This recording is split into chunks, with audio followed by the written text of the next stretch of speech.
Welcome back to our Remnant hardcore veteran to maybe apocalypse playthrough. Hope you guys are doing pretty well today. We are obviously in Nerud. Gonna try and make it through there. Should be able to, no problem, I imagine. We are gonna fight Sha'Hala. Anytime you spawn in here in like Seeker's Rest, anytime you spawn in here in Seeker's Rest, if you want to get right to the next spot, run up the right side. That spot over there is a dungeon. I think that is the... Well, I'm not 100% sure. That might... yeah, that's the bug fight. So, yeah, you go up the right side. That'll put you in the next zone, fight that boss. And then from there, you end up going up the left side. And then that'll get you all your Seeker's keys to get to the final boss.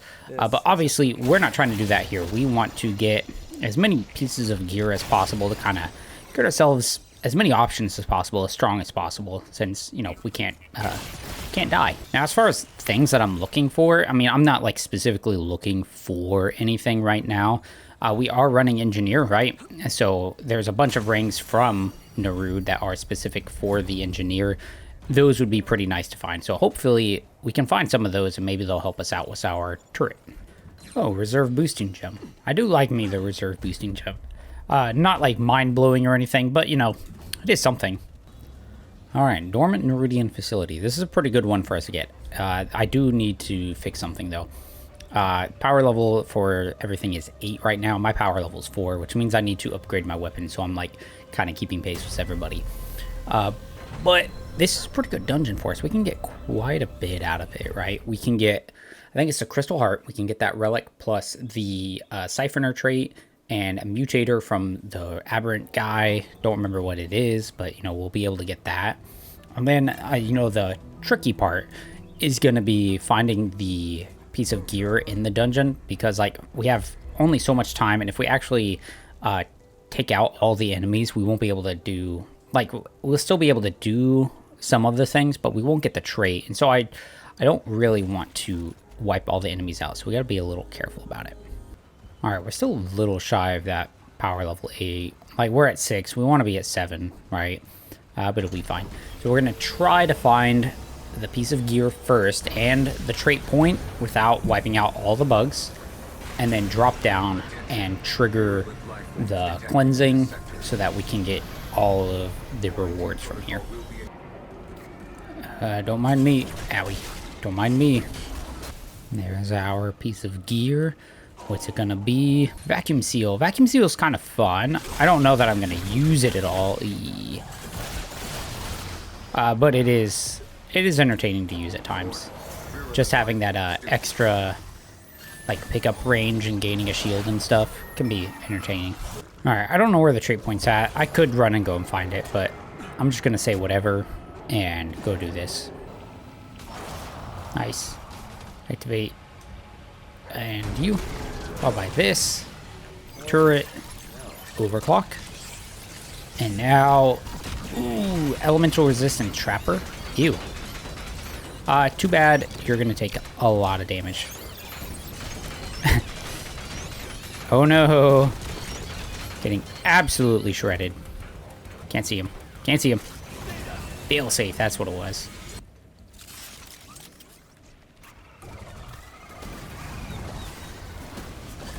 There's something so satisfying about, like, running around a dungeon with bugs everywhere and just having a flamethrower, dude. It's like really hitting that deep rock driller flamethrower. It's just satisfying, man. Big fan, big fan. And the whole flamethrower carry thing really grew on me. I didn't really like it at first, but it's definitely, I feel, pretty solid when you use it in, you know, the right situation. Kind of like anything, right? Bunch of close quarters. It's kind of like your melee heavy carry, really. But it also pierces guys, which is pretty fun, and lights them on fire. I would kind of like to get the Atom Slicer here, but man, there's no way. I'm not gonna be able to pull it off. Momentum Driver is kind of cool. All right, bug time. Anything I need to switch out to make this better? I don't think so. Yeah, let's just do it. Oh no, bug. Alright, drop you down. Oh, I did it the wrong way. Again. I keep, like, mixing in the you know, trying to overclock it and set it down at the same time. So I end up just holding it in my hand, and I think muscle memory is kind of taken over, because that's normally how I just kind of use the turrets, is I just really run around with them. I don't typically just set them down. I like to do the heavy gunner kind of playstyle thing. I think it's a lot of fun. Yeah, no more excuses. Let's go. Buggy's going down pretty easy. Yeah. Nothing crazy happening here, I guess. You know. Did I overclock it? I did, yeah. I don't like that he's regenerating while he's just hanging out in there. I can't get any good shots on him. Die, die, die, die. Smash him. Smash him. There we go. Cool. Yeah. Not too shabby. I ended up using a lot of relics, actually. I kept getting clipped by things because I wasn't being super careful. But on to the next zone. Let's keep it going.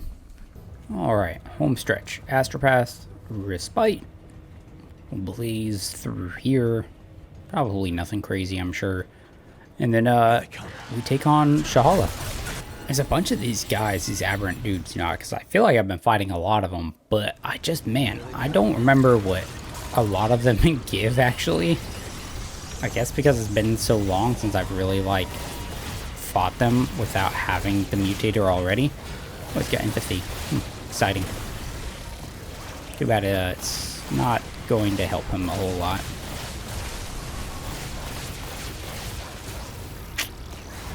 Time wave, right. It's kind of a fun one. That could be kind of useful, maybe. More useful than some of my other mutators I'm running.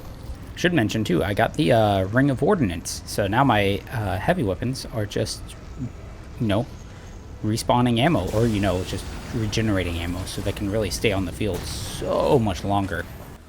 Alright. Astropath battle. Nothing crazy happened. I switched off the Ravager's Mark because this guy can't be bled. Really good pick on that amulet. Definitely should not have gotten, you know, definitely maybe should have gotten Merciless. But it's fine. I'm going to take this hit. Nope, he went right for the dog. Nice. That's exactly what I wanted. But I went ahead and put in the full moon circlet. See how that goes. Let's go and hot shot this. Kind of alternate some of our mods to make sure we get some kind of constant DPS going on. Whoopsies. Ooh, what a delayed roll.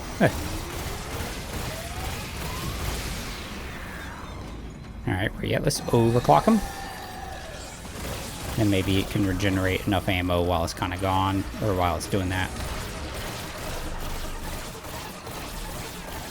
It's gonna disappear yet? Nope, summoning dudes.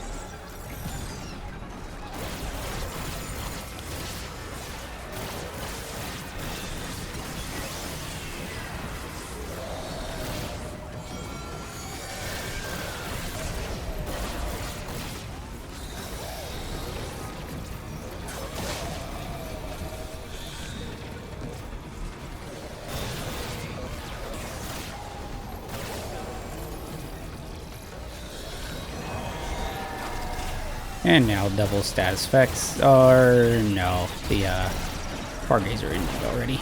Let's just pull out this anyways. We're way early on that dodge.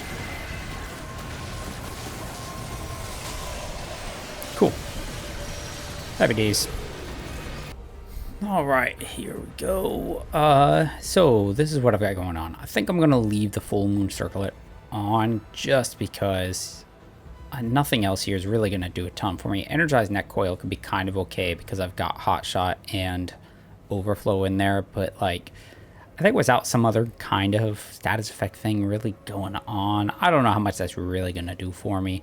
Actually, here's what I could do. Let's put I picked up fetid wounds, so maybe we will run that.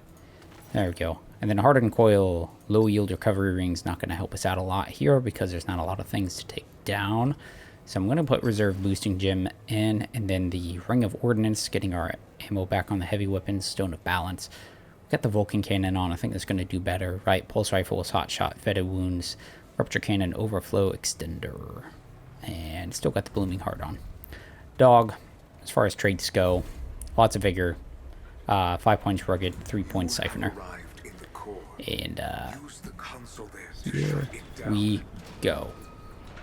Once complete, I can gain access and expose Now, I would have liked to use, wait, can he even burn? No, see, that's the thing. He's like, I forgot, he's like really weird with status effects, right? Because you can do some of the hands and stuff and that'll burn, but the like core itself doesn't. I just kind of remembered that the madness thing didn't quite seem to work. I mean, luckily we seem to be doing pretty good for just damage right now anyways, so hopefully it'll be fine. Didn't see that line. Let's go to this. See, that's working. It overloaded. Alright, that's good. Now we hit this thing.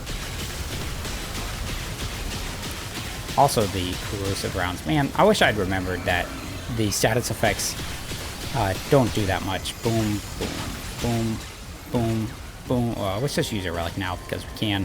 Whoop. Good job, turret. Look how much longevity it has thanks to the Ring of Ordnance, man. Such a good ring for the engineer. Oh no, my turret.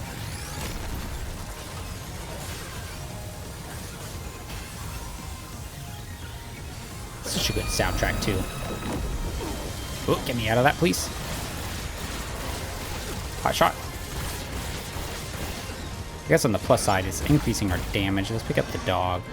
He can at least distract enemies, even if he's not, like, actually doing things. And we got Revivalist. Hooray for us.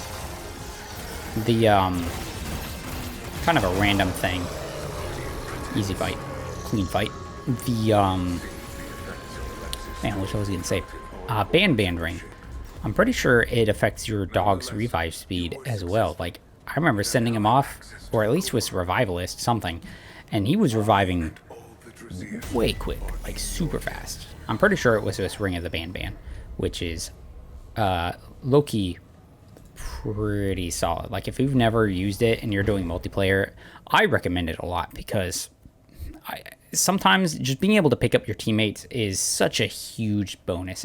I think people overlook it a lot because I'll do some random matchmaking. And then, like, I remember specifically fighting a Ravager at one point, and people were just kind of constantly dropping. And then, like, some of the windows to revive your teammates are so tight that without actual, increase to your revive speed, it just doesn't work. And then, for the other part of it, too, is if you go down, they revive you faster, and you have so much more wiggle room to be revived that, it actually gives them enough time for whoever to not have aggro to figure out that they need to revive you and then come revive you. All right, I kind of want to see what our next world is before we just hop off. Well, why am I talking about see what my next world is? There's only one left. It's awesome. I guess it's just a matter of, like, which one is it? Is it going to be Nightweaver? Is it going to be Awakened King? Imposter King? Who we got, you know?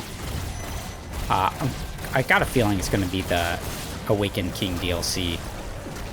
But you never know. I'm kind of hoping for Nightweaver just because I have the override pen and then I could get Tranquil Heart.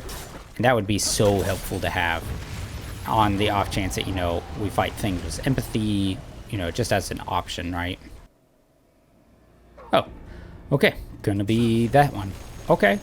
We can do some things with this. We can get Deceit. Deceit's pretty solid. But, yeah, that's gonna be it for this one. We've taken out Nerud. Now we're on to our final world before Root Earth.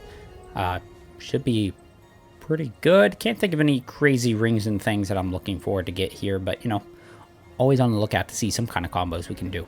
But until the next one, thank you guys for watching. Hope you guys enjoyed it. And until then, take care.